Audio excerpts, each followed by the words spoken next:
C'est en présence de la Première Dame et de plusieurs membres du gouvernement que le centre de conférence de Nouakchott a abrité la projection du film Le Mauritanien.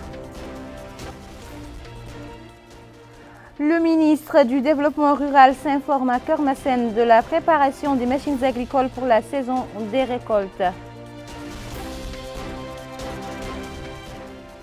Les opinions des citoyens à l'intérieur du pays divergent quant au respect des mesures barrières à l'heure où notre pays a enregistré 4 cas du variant du coronavirus muté.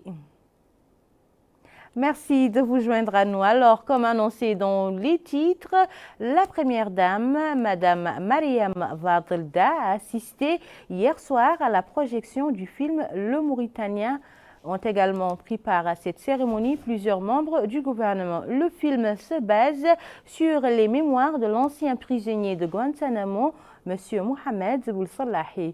Cette production est servie par des personnalités de renom du 7e art sur la scène internationale. C'était l'occasion pour la Mauritanie de montrer l'humanité, l'esprit de tolérance et les valeurs de noblesse et de courage qui caractérisent le Mauritanien. Cette œuvre d'art entre dans le cadre de notre participation à la foire de Dubaï. Mélike Nekli nous en dit plus. C'est en présence d'un parterre impressionnant de personnalités et du monde de la culture que le Palais des Congrès a abrité la projection du film Le Mauritanien qui retrace l'histoire de l'ancien prisonnier de Guantanamo, M. Mohamed Ould Salahi. La Première Dame, Dr Mariam Fadel-Dah, a présidé la cérémonie de lancement du film en présence de membres du gouvernement, du corps diplomatique et de nombreuses personnalités du 7e art. Le film représente le plus récent travail cinématographique qui retrace les expériences pénibles vécues par les prisonniers de Guantanamo, qui a remporté un succès éclatant au niveau mondial et qui est servi par des personnalités de renom du 7e art sur la scène internationale. Le film mauritanien montre à travers cette histoire les valeurs d'humanité, de tolérance, de noblesse et de courage qu'incarne le citoyen de Bilal Chinguetti. La cérémonie de projection du film, qui a été présentée au Festival de Dubaï, a été organisée par le ministère du Commerce, de l'Artisanat et du Tourisme. Le président de la République accorde une importance particulière à ce film et à cet effet, des instructions ont été données pour la mise en place d'un comité départemental chargé du suivi du film. Prenant la parole à cette occasion, la ministre du Commerce, de l'Artisanat et du Tourisme, Mme Nahamet Hamdi Ould Mouknes, a indiqué que le président de la République, M. Mohamed Ould Cheikh El Ghazouani, avait appelé à l'occasion du tournage de certaines scènes du film en Mauritanie à accompagner sérieusement cet événement compte tenu de la noblesse du message de l'art en général et du cinéma en particulier. Elle a ajouté que la Mauritanie accueille avec joie ses hôtes qui n'ont ménagé aucun effort pour transformer l'une des plus grandes histoires contemporaines d'endurance humaine en une occasion pour la Mauritanie, pour l'humanité, de montrer l'esprit de tolérance et les valeurs de la noblesse, du courage. Elle a souligné que la Mauritanie accueille avec joie le film Le Mauritanien et son réalisateur de grande renommée, Kevin MacDonald, ainsi que le véritable héros du film, M. Mohamed Ould Salahi. Elle a enfin précisé que la production du film et sa projection doivent constituer un passeport permettant de faire connaître la véritable image de notre cher pays à travers le monde, notamment la tolérance qui est la sienne. La commissaire aux foires met l'accent sur la portée de ce film dans le domaine de la diplomatie culturelle. Nul doute que dans un monde en pleine mutation, le levier culturel est une importante capitale pour les États.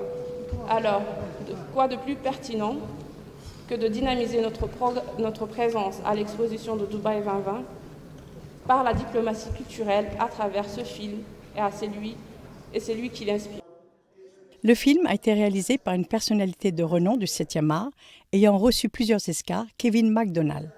Il a exprimé sa satisfaction d'assister à cette projection qui est attendue, dit-il, avec beaucoup d'enthousiasme dans les plus grandes salles de cinéma de par le monde. D'autant, dit-il, que le film Le Mauritanien occupe la 2e place dans la réalisation de films étrangers. Il a exprimé sa certitude quant au fait que le film permettra de mieux connaître ce beau pays qu'est la Mauritanie. Quant à l'ancien détenu de Guantanamo, M. Mohamed Ould Salahi, il a exprimé sa profonde reconnaissance à la Première Dame, Dr Mariam Fadel-Dah, présente, dit-il, avec nous à cette projection, et à travers elle au président de la République, M. Mohamed Ould Cheikh El Ghazouani. Permettez-moi, ajoute-t-il, de remercier le véritable héros du film en l'occurrence le peuple mauritanien. Je suis également reconnaissant, dit-il, pour ma nomination en tant que parrain du pavillon mauritanien à l'Expo Dubaï 2020. La première dame, Dr Mariam Fadel-Dar, a remis au réalisateur du film, Kevin MacDonald, un prix de consécration pour ce film de portée mondiale qui présente à travers cette œuvre l'image de notre pays. Le ministère de la Culture, de l'Artisanat et des Relations avec le Parlement a, à travers le comité départemental chargé du suivi du film, exprimé sa satisfaction du succès éclatant remporté par le film au niveau mondial dès sa projection dans les salles de cinéma. Le film, Le Mauritanien, est tiré des mémoires de Mohamed El-Salahi, publié en 2015 sous le titre Les Cahiers de Guantanamo. Le film est servi par une pléiade de personnalités de renom du 7e art au plan international. Il est considéré comme étant le plus récent travail cinématographique qui retrace les expériences pénibles vécues par les prisonniers de Guantanamo. Dr Mariam Fadel-Dar a remis au réalisateur du film. Le ministre du Développement rural a effectué aujourd'hui une visite dans la Mourata de Kermassen dans le but d'examiner de plus près l'étendue de la préparation des machines agricoles pour la saison des récoltes dans les fermes d'Aftout Saheli. Hier soir, le ministre du Développement rural était l'hôte du Salon des agriculteurs de la ville de Rosso, une exposition organisée par des hommes d'affaires et des investisseurs afin de confirmer leur préparation pour la saison des récoltes. Bokar Beylaba nous en dit plus. Le développement de l'agriculture passe aussi par des moyens techniques à la hauteur des ambitions. La mécanisation des méthodes culturelles en fait partie. D'ailleurs, le ministre du Développement rural, Di Oulzaine, s'est informé au Trarza des moyens mis en œuvre pour assurer la récolte du riz durant la campagne de moisson prochaine. À cette occasion, il a déclaré que 379 moissonneuses seront prêtes au lieu de 236 moissonneuses qui ont participé à l'ancienne campagne en 2020. Il a précisé que l'État avait l'intention d'acheter 120 moissonneuses, mais après avoir constaté l'existence de 143 moissonneuses neuves auprès des hommes d'affaires, il a décidé d'orienter le montant destiné à ces moissonneuses à d'autres projets importants. Le ministre du Développement rural a précisé que le pays parviendra très prochainement à la réalisation de l'autosuffisance en riz de haute qualité. Il a rappelé que l'État, sur orientation du président de la République, M. Mohamed Ould-Cheikh El-Ghazouani, est déterminé à appuyer la production nationale et créer une agriculture complémentaire et professionnelle. Pour les investisseurs, cette visite est à saluer à sa juste valeur. Ils estiment que l'investissement dans le secteur agricole doit être efficace pour permettre la réalisation de l'autosuffisance en céréales. Le ministre du Développement rural s'est également informé des travaux d'aménagement en cours au niveau de la plaine de Pourrier, portant sur 617 hectares. Ces travaux prendront fin en août prochain. Et à Kermassen, là aussi, il a été édifié sur la logistique déployée afin d'assurer la campagne de moisson du riz. Selon le ministère du Développement rural, les importations en riz étranger ont atteint 40 000 tonnes en 2020 et 14 000 au cours de l'année en cours, ce qui s'explique par la croissance continue de la production locale. Merci beaucoup, Bokar. Les travaux de la deuxième journée scientifique conjointe entre la Société mauritanienne de cardiologie et la Société sénégalaise de cardiologie initialement prévue en 2020 ont été lancés hier soir à Nouakchott sous le thème Covid et maladies cardiovasculaires. Au menu des échanges avec leurs collègues tunisiens d'expérience, mieux appréhender les découvertes en matière de soins et de prévention du coronavirus. Compte rendu, Mohamed Khattat. C'est dans le cadre de ces échanges d'expériences et de statistiques avec ses homologues sénégalais et tunisiens que la Société mauritanienne de cardiologie a organisé hier à Nouakchott, sous le patronage du ministre de la Santé, M. Nadirou El-Hamed, la deuxième journée scientifique de cardiologie sous le thème Covid et maladies cardiovasculaires. Le vice-président de la Société mauritanienne de cardiologie, professeur Khaled Oulisselmou El-Boya, a indiqué que c'était l'occasion d'échanger avec nos collègues du Sénégal et de la Tunisie de nos expériences, de nos statistiques.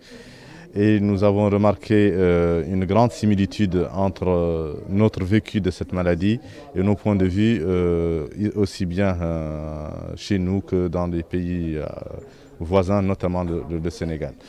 Pour sa part, le président de l'association tunisienne de cardiologie et responsable de l'unité Covid à l'hôpital Farhat Hached, professeur Abdallah Madawi, c'est une journée enrichissante.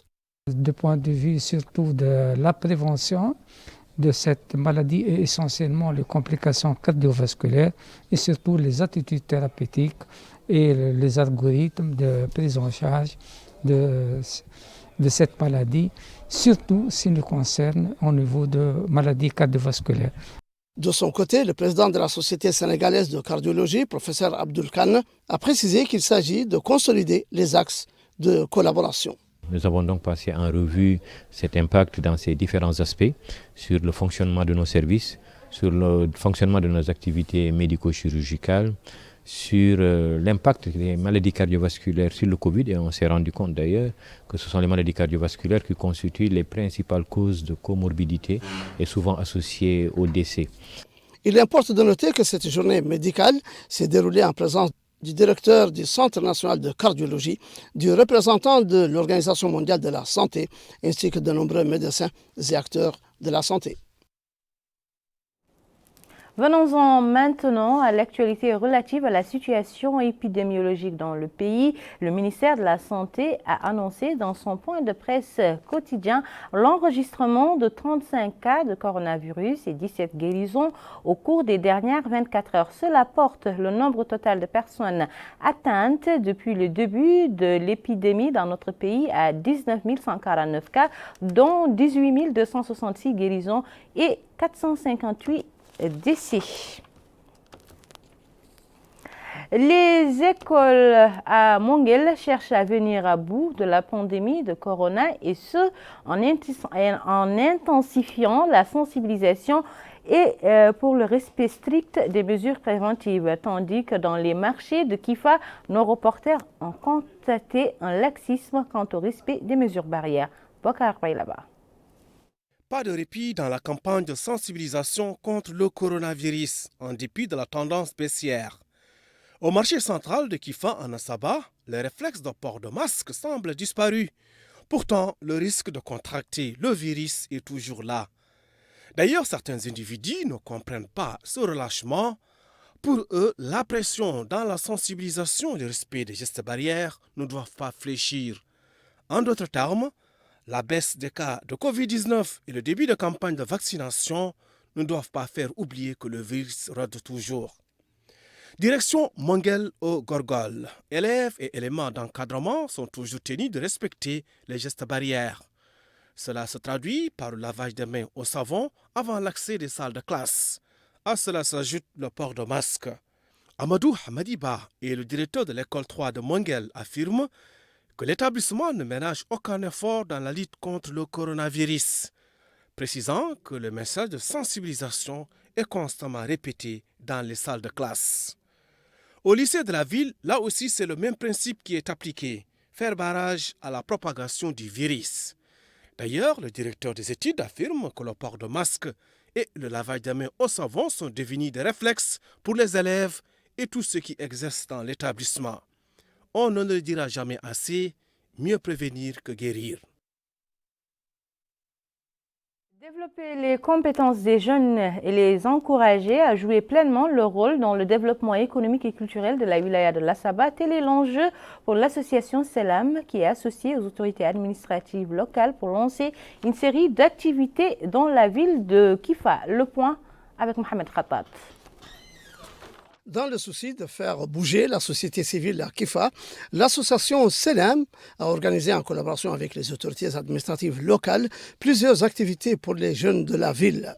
L'occasion pour le conseiller du Wali chargé des affaires économiques et du développement local, M. Adama Hassanidja, de souligner qu'il est heureux de prendre part au lancement de ces activités des jeunes, sachant que les pouvoirs publics accordent une attention particulière aux jeunes et au rôle qu'ils peuvent jouer dans la société.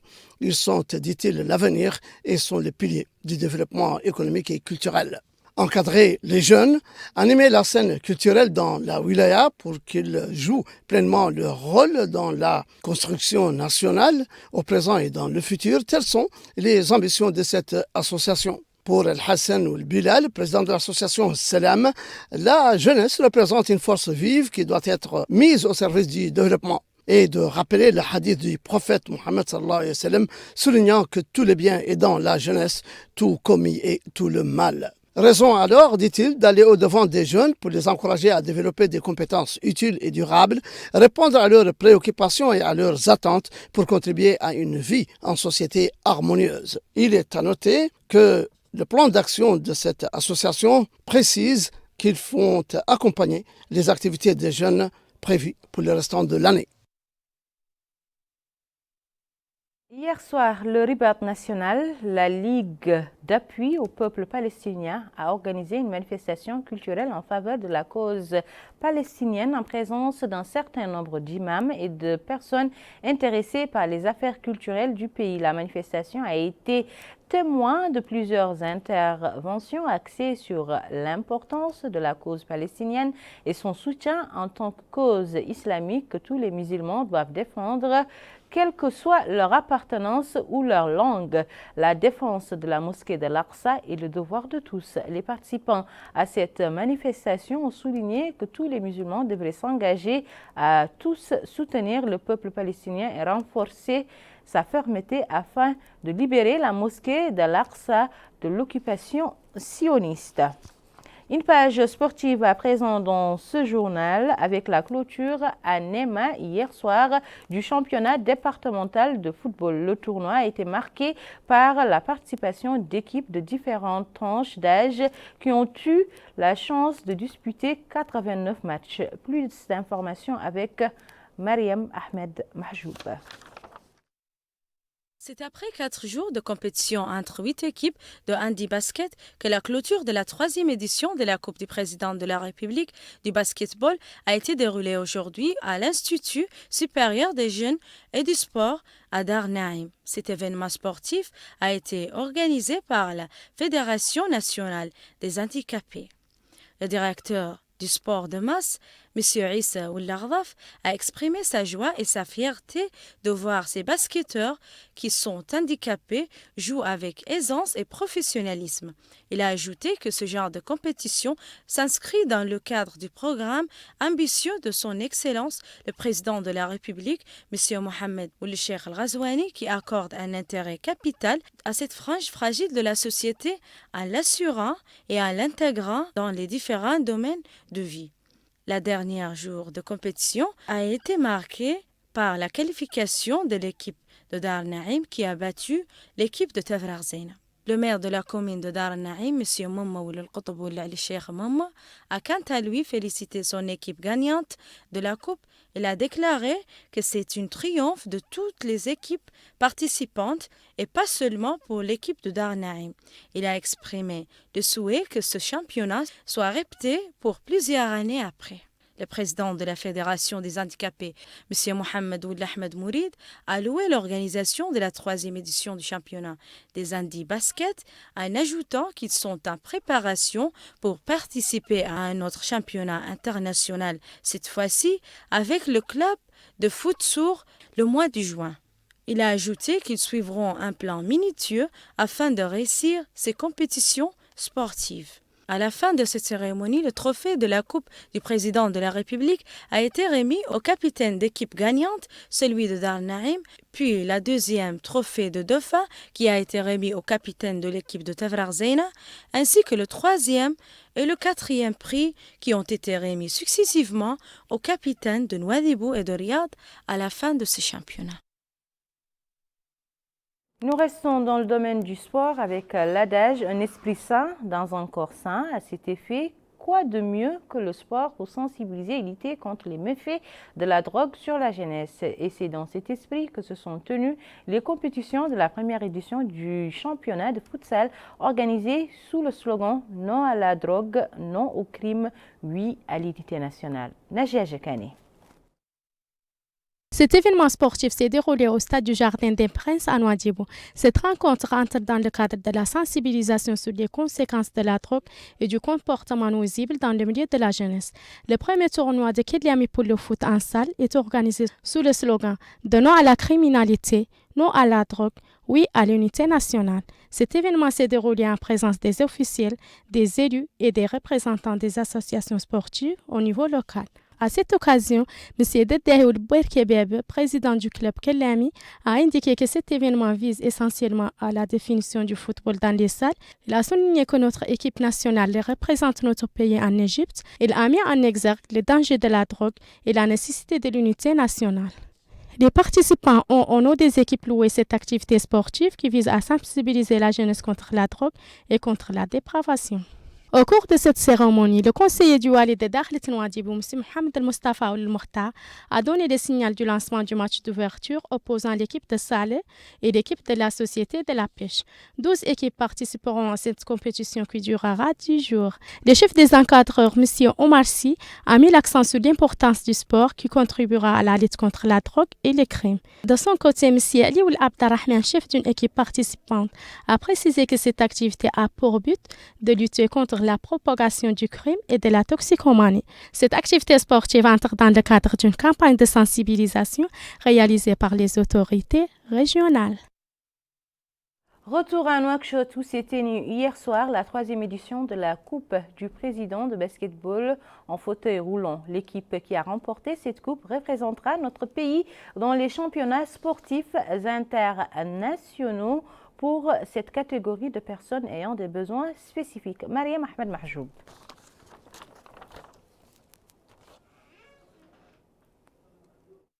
La clôture des compétitions d'un championnat départemental de football organisé par l'association de l'initiative des jeunes du Haoud al-Sharqi. Le Wali Moussaïd du Haoud al-Sharqi, Wali par intérim, M. Mohamed Ould Hussein Ouliddeh, a remis les trophées du championnat et les prix aux équipes gagnantes. L'association a également fourni des fournitures sportives à la Ligue régionale de football, en plus d'une récompense spéciale pour les arbitres et les clubs participants. Le secrétaire général de l'association de l'initiative des jeunes du Haoud al-Sharqi, M. Mohamed Lemine Ould Sidi Ahmed, a déclaré que ce tournoi vise à diffuser la culture de la compétition positive et à relancer l'arène sportive afin de découvrir les jeunes talents footballistiques. Il a ajouté que ce tournoi, unique en son genre dans la wilaya, s'inscrit dans le cadre des politiques visant à établir un véritable partenariat entre les jeunes afin de créer un développement global. L'équipe qualifiée et les clubs participants ont exprimé leur satisfaction quant au bon déroulement du championnat, tout en remerciant l'association de l'initiative des jeunes du Haoud al-Sharqi à l'organisation de ce genre de championnat qui donne l'opportunité aux jeunes de différentes catégories d'âge à découvrir le talent footballistique. Il est à noter que ce tournoi organisé sous le thème Les jeunes au service du développement a été marqué par la participation de 33 équipes de différentes tranches d'âge au cours duquel plus de 89 matchs se sont déroulés. Cela a permis aux équipes participantes d'interagir et développer les compétences des joueurs en plus de la découverte de jeunes talents promoteurs au niveau de la wilaya. Ainsi prend fin ce journal, mais avant de nous quitter, le rappel des titres. Et c'est en présence de la première dame et de plusieurs membres du gouvernement que le centre de conférence de Nouakchott a abrité la projection du film Le Mauritanien. Le ministre du Développement rural s'informe à Kermassen de la préparation des machines agricoles pour la saison des récoltes dans les fermes d'Aftout Sahel. Les opinions des citoyens à l'intérieur du pays divergent quant au respect des mesures barrières.